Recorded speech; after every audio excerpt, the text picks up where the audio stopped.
नमस्कार, जय श्री कृष्ण। माया करिश्मा पेसवाणी ऐं मुंहिंजे चैनल कृष्ण कृपा केवलम में तव्हां सभिनीनि जो स्वागत है। जिते मां रहंदी आहियां विजयवाड़ा में, हुते आहे कृष्णा नदी ऐं रोज़ शाम जो कृष्णा नदी जी महाआरती थींदी आहे। अॼु मां वञा थी त हलो तव्हांखे बि वठी वञा कृष्णा नदीअ ते। कृष्णा नदी भगवान कृष्ण जो ही रूप आहे, त अचो ॾिसूं हिन महाआरतीअ खे। त ॾिसो, हिते अची असां पहुता आहियूं कृष्णा नदी जे किनारे ते। संझा जो टाइम थियण वारो आहे। ही साम्हूं जो पंडित आहिनि, हू आरती जी तयारी कनि था। हिते 9 वॾे ॾींहंनि सां महाआरती थींदी, त 9 पंडित अॻियां इहा आरती कंदा ऐं 9 पुठियां उन्हनि खे मदद लाइ हूंदा, जो ॾीआ रखंदा ऐं ॾींदा। ॾाढो सुठो दृश्य हूंदो। सभु लाइटूं बंदि थी वेंदी ऐं ही जो तव्हां साम्हूं नाव ॾिसो था, हिन में सॼी लाइटूं आहिनि, उहे लाइटूं ॿरण लॻंदियूं ऐं तमामु सुठो आनंदु ईंदो। बसि शुरू थियण वारी आहे आरती ऐं बसि लाइटूं हिते हाणे बंदि थियूं थियनि।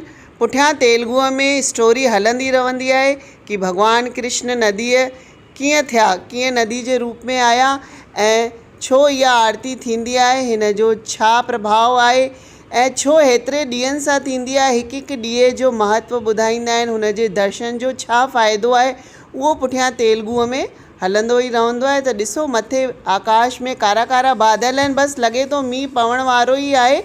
ॾाढी सुठी हवा पई हले, तमामु सुंदर नज़ारो आहे। हाणे ॾिसो, ईअं लाइटूं ॿरी वियूं आहिनि। हाणे तव्हां पुठियां ॿुधो।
समाचारिक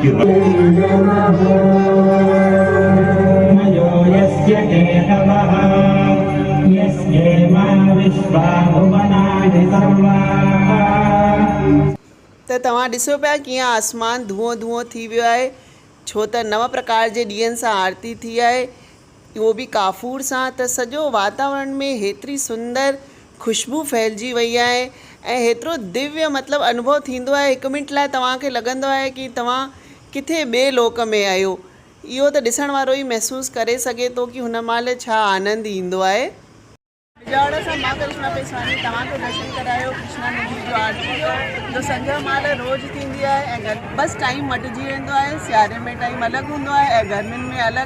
गर्मियुनि में 7 खां 7:30 थींदी आहे ऐं सियारे में 6:30 खां 7। असांजा अजमेर सां महिमान आयल आहिनि, त अॼु असां उन्हनि खे दर्शन कराइण लाइ हिते वठी आयासीं। त वरी मिलंदासीं हिकु नई जानकारी सां। तेसिताईं मोकिल थी वेठा। जय झूलेलाल।